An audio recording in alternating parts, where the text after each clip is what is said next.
अल्लाह ताला कुरान में फरमाते हैं कि हमने इंसान पे उससे बड़ा बोझ नहीं डाला जो उसे बर्दाश्त ना कर सके। लास्ट 3 मंथ्स अक्सर कहा जाता है कि एमडी कैट मंथ है। वो अपनी कश्ती के अंदर एक सुराख बनाया और उसको कभी फिल नहीं किया, आज तक उससे पानी भरेगा और आप डूब जाएंगे। और एमडी कैट के लिए सबसे इंपॉर्टेंट चीज़ एमडी कैट का लास्ट वीक है।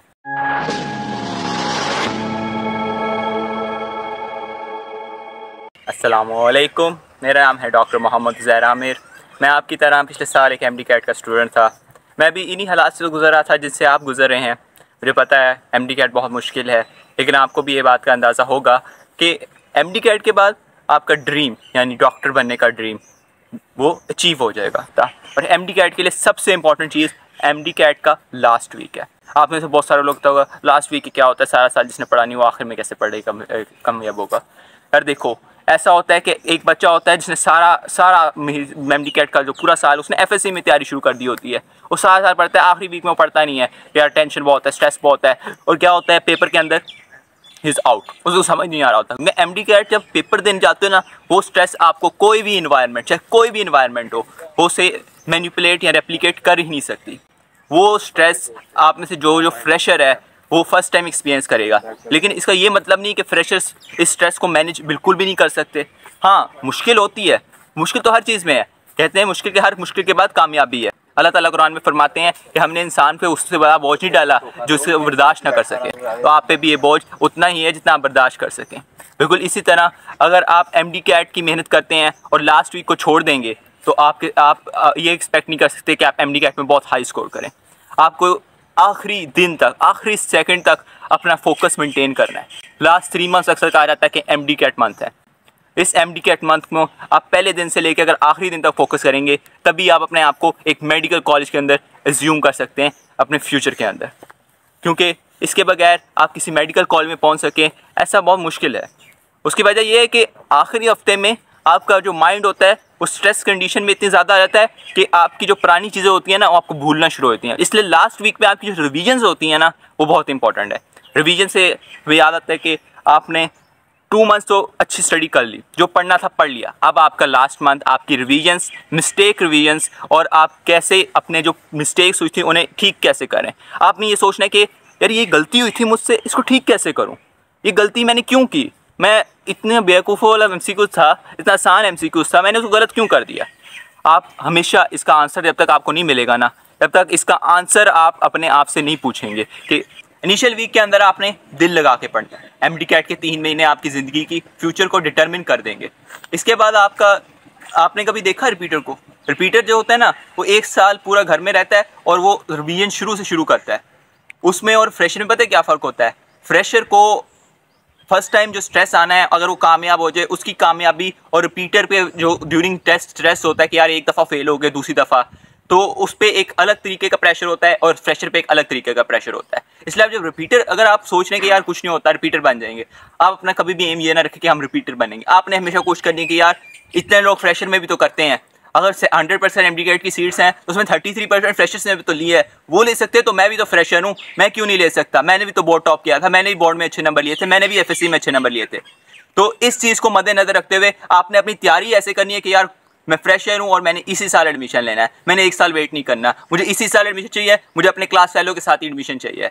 उसको आपने मद्देनजर रखते हुए अपनी तैयारी शुरू करनी है। पहले 3 मंथ में, फर्स्ट 2 मंथ्स आपके होते हैं लर्निंग वीक। इसके अंदर आपने जितना पढ़ सकते हो, जहाँ से पढ़ सकते हो, जितना डाटा कवर कर सकते हो, जितने टेस्ट दे सकते हो, जितना कुछ कर सकते हो करो। उसके बाद लास्ट मंथ आपका होता है वो आपका लर्निंग वीक नहीं है, वो आपका revision of mistakes, revision of what you have learn through out, आपने वो सब करना है।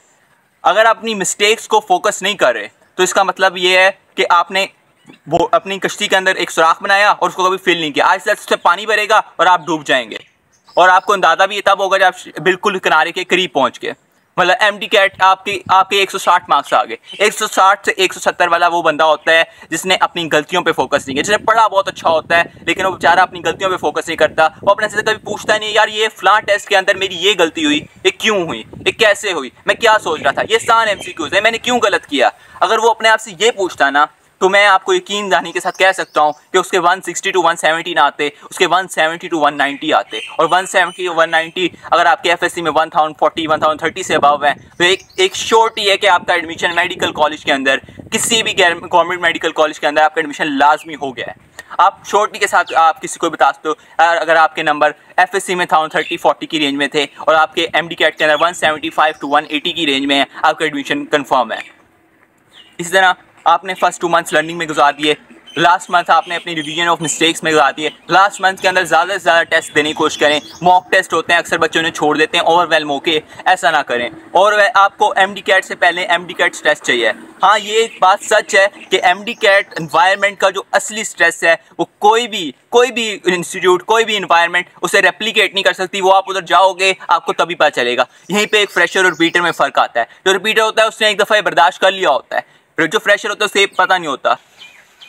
MD cat last week revision, MD cat last week के अंदर ना, अगर एक बच्चा वो होगा जिसने सारा 2 मंथ 3 मंथ अपनी जान खपाई है और उसके बावजूद वो MD कैट में 160 to 170 स्कोर करेगा, और एक बच्चा वो होगा जिसने शायद उतनी जान नहीं खपाई पहले 3 माह में, लेकिन आखिरी वीक के अंदर ना उसने कहा यार नहीं कुछ नहीं होता, जो होना तो हो गया, अब मैंने पढ़ना है, अब मैंने जो मेरा याद है ना उसे ऐसा तैयार करके जाना है, अपनी गलतियां जो हुई थी वो ऐसी तैयार करके जानी है, मैंने अपने पास पेपर्स देख के जाने हैं कि अब जो हो जाए मेरा लास्ट वीक ही डिटरमिन करेगा।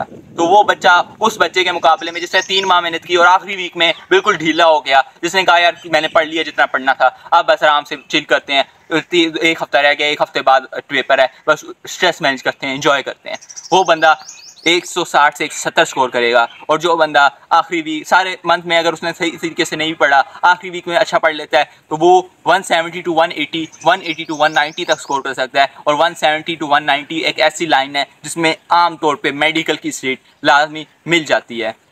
जो कोई भी MD कैट के अंदर चाहे उसके FSC में जितने ही मार्क्स हैं, अगर वो अच्छा परफॉर्म करता है तो डॉक्टर बन सकता है। आखिरी वीक के अंदर मैं आपको ये कहूँगा कि लास्ट 5 डेज तक अपनी रिवीजन रखें और अपनी मिस्टेक रिवीजन रखें।